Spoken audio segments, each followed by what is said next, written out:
Supreme court of India ने हाल ही में landlord tenant को लेकर एक बहुत बड़ा डिसीजन दिया है और सुप्रीम कोर्ट ने इस बात को लेकर साफ कर दिया है कि क्या किराएदार अगर रेंट ना चुकाए तो मकान मालिक उस पर एफआईआर दर्ज करा सकता है या नहीं करा सकता। सुप्रीम कोर्ट ने इस केस में क्या डिस्कस किया, क्या फैक्ट थे और किसके पक्ष में अपना जजमेंट दिया, जानेंगे आज के इस खास वीडियो में। और अगर इस वीडियो को आपने एंड तक देख लिया तो चाहे आप किराएदार हो या फिर लैंडलॉर्ड हो, आपको पता लग जाएगा कि एफआईआर हो सकती है या नहीं। तो चलिए दोस्तों शुरू करते हैं आज का ये खास वीडियो।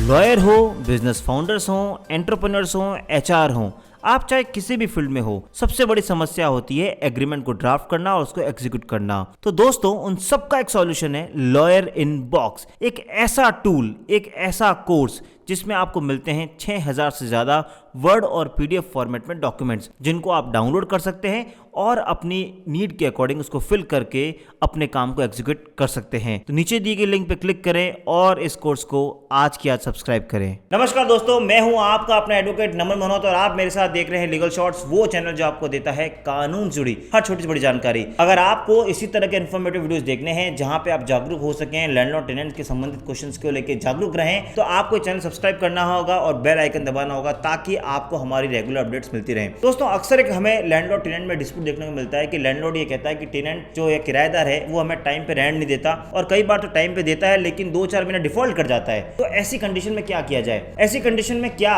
टेनेंट के खिलाफ एफआईआर दर्ज हो सकती है या नहीं हो सकती है? ये घटना हाल ही में आई सुप्रीम कोर्ट के पास और सुप्रीम कोर्ट ने 7 मार्च 2022 को Neetu Singh versus state of Uttar Pradesh में इस बात को बहुत हद तक क्लैरिफाई कर दिया और ये आगे से अपनी गाइडलाइन दे दी कि क्या इस केस में एफआईआर हो सकती है या नहीं। सबसे पहले जान लेते हैं इस केस के फैक्ट्स को। इसमें टेनेंट ने कुछ महीनों से अपने लैंडलॉर्ड को यानी मकान मालिक को पेमेंट नहीं दिया, रेंट नहीं दिया। तो इस चक्कर में मकान मालिक ने जाकर नजदीकी पुलिस स्टेशन में जाके अपने टेनेंट के खिलाफ 406 और 420 आईपीसी में एक एफआईआर दर्ज करा दी। जैसे ही वो एफआईआर दर्ज कराई तो टेनेंट तुरंत पहुंचा इलाहाबाद हाईकोर्ट में 482 सीआरपीसी को पिटीशन को लगाकर और कोर्ट में रिक्वेस्ट करी कि मेरे खिलाफ 406 और 420 आईपीसी का केस मेड आउट नहीं होता, इसलिए इस एफआईआर को क्वैश कर दिया जाना चाहिए। ऑनरेबल हाईकोर्ट ऑफ उत्तर प्रदेश ने उस एफआईआर क्वैशिंग में इंटरफेयर करने से मना कर दिया। तब उस ऑर्डर से एग्रीव्ड होकर वो टेनेंट फाइनली सुप्रीम कोर्ट के पास उन्होंने अप्रोच किया और ऑनरेबल सुप्रीम कोर्ट के पास जब ये मैटर आया तो ऑनरेबल सुप्रीम कोर्ट ने इस पे बहुत इंपॉर्टेंट इशू फ्रेम किया और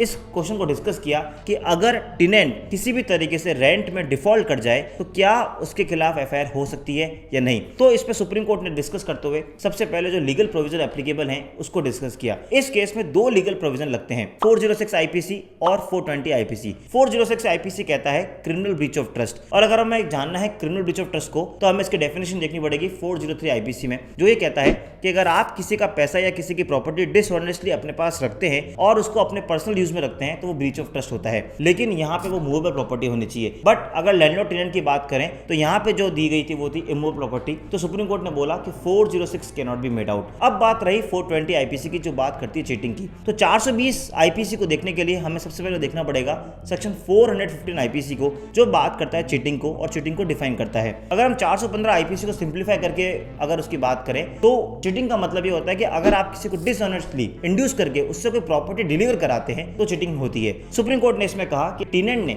अगर किसी भी कारण से रेंट नहीं दिया तो इससे हम ये नहीं कह सकते कि उसने लैंडलॉर्ड को इंड्यूस करके वो प्रॉपर्टी किराए पे ली है और वो किराया नहीं दे रहा है। हाँ, चीटिंग को प्रूव करने के लिए सुप्रीम कोर्ट ऑफ इंडिया ने कहा कि आपको शुरुआत से दिखाना होगा कि उसका इंटेंशन था कि रेंट नहीं देने का, लेकिन उस केस में टेनेंट ने कुछ महीने रेंट पे किया फिर बाद में डिफॉल्ट किया। तो सुप्रीम कोर्ट ने बोला कि क्योंकि शुरुआत के दिन से यानी सिंस बिगिनिंग उस टेनेंट का कोई इंटेंशन नहीं था चीट करने का, तो इस केस में हम चीटिंग नहीं मान सकते। तो फाइनली सुप्रीम कोर्ट ने सारे तथ्यों को देखते हुए, सारे एविडेंस को देखते हुए और सुप्रीम कोर्ट के लैंडमार्क जजमेंट का एनालिसिस करने के बाद honourable supreme court of India ने फाइनली ये डिसाइड किया और कहा कि अगर टेनेंट लैंडलॉर्ड को रेंट नहीं दे और अगर वो टेनेंट डिफॉल्ट कर जाए उसको पेमेंट देने में या रेंट देने में, तो उसके खिलाफ 406 या 420 आईपीसी में एफआईआर नहीं हो सकती। या अगर मैं इसको और सिंप्लीफाई भाषा में कहूं तो अगर आप किराएदार अगर पैसे देने में डिफॉल्ट करे तो उसके खिलाफ किसी भी तरह की एफआईआर नहीं हो सकती। अब ये सवाल उठता है कि अगर आप टेनेंट हैं और अगर आपके खिलाफ फिर भी ऐसी एफआईआर हो गई तो क्या करना चाहिए? तो जैसे ही अगर आपके खिलाफ एफआईआर हुए, आप जिस सिटी में रहते हैं उस सिटी की जो हाईकोर्ट है, जो आपका पेरेंट हाईकोर्ट है, उस हाईकोर्ट में आप सेक्शन 482 सीआरपीसी की धारा का यूज करते हुए एफआईआर क्वैशिंग पिटीशन डालिए और एफआईआर क्वैशिंग पिटीशन में ये सारे ग्राउंड लिखिए और साथ ही साथ इस सुप्रीम कोर्ट जजमेंट का, जिसके मैं लिंक आपको नीचे भी दे रहा हूं, जिस पे मैंने ये वीडियो बनाया है, उस सुप्रीम कोर्ट जजमेंट की सहारा लेते हुए आपको हाई कोर्ट को रिक्वेस्ट करनी पड़ेगी कि सुप्रीम कोर्ट ने डिसाइड कर दिया है कि टेनेंट के खिलाफ किसी भी तरीके से 406 420 आईपीसी नहीं बन सकता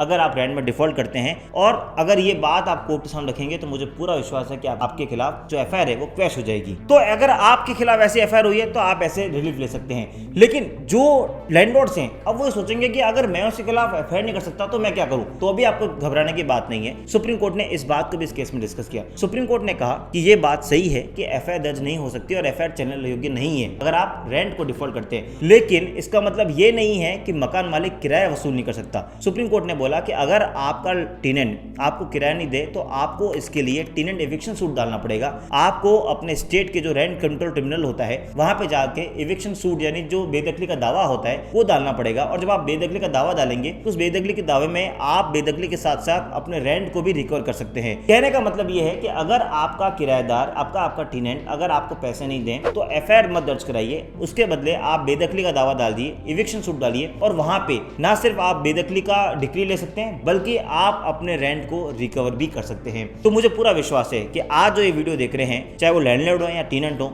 उनको इस हद तक क्लैरिटी मिली होगी कि अगर उनका रेंट नहीं आ रहा है या वो रेंट नहीं दे पा रहे हैं तो उस केस में क्या हो सकता है। वैसे दोस्तों अगर आपको एविक्शन सूट फाइल करना है और अगर आपको लगता है कि आपके पास उसका फॉर्मेट नहीं है तो आपको घबराने की बात नहीं है। हमने एक जागरूक लॉयर किट बनाया है जहां पे हम इन सब तरह के ड्राफ्ट को आपके साथ शेयर करते हैं। अगर आपको वो हमारा जागरूक लॉयर किट लेना है तो आप हमारे नीचे लिंक पर क्लिक करके वो भी आप किट आप ले सकते हैं ताकि आपको कहीं भी एविक्शन सूट डालने में आसानी हो। मुझे पूरा विश्वास है कि आपको आज का ये खास वीडियो पसंद आया होगा। फिर भी आपको लगता है कि आप लैंडलॉर्ड और टेनेंट और कोई आपको डिस्प्यूट लग रहा है या कोई आपको कोई क्वेरी लग रही है तो आप मुझे नीचे कमेंट में जाके बता सकते हैं ताकि हम उस प्रॉब्लम को सॉल्व कर सकें। बने रहिए हमारे साथ इस चैनल पे हमेशा और सब्सक्राइब करिए चैनल को ताकि आप तक पहुंचाते रहे हम इसी तरह के इन्फॉर्मेटिव वीडियोज के लिए। अगले बार मिलेंगे फिर किसी इसी तरह के वीडियो के साथ। तब तक के लिए जय हिंद जय भारत।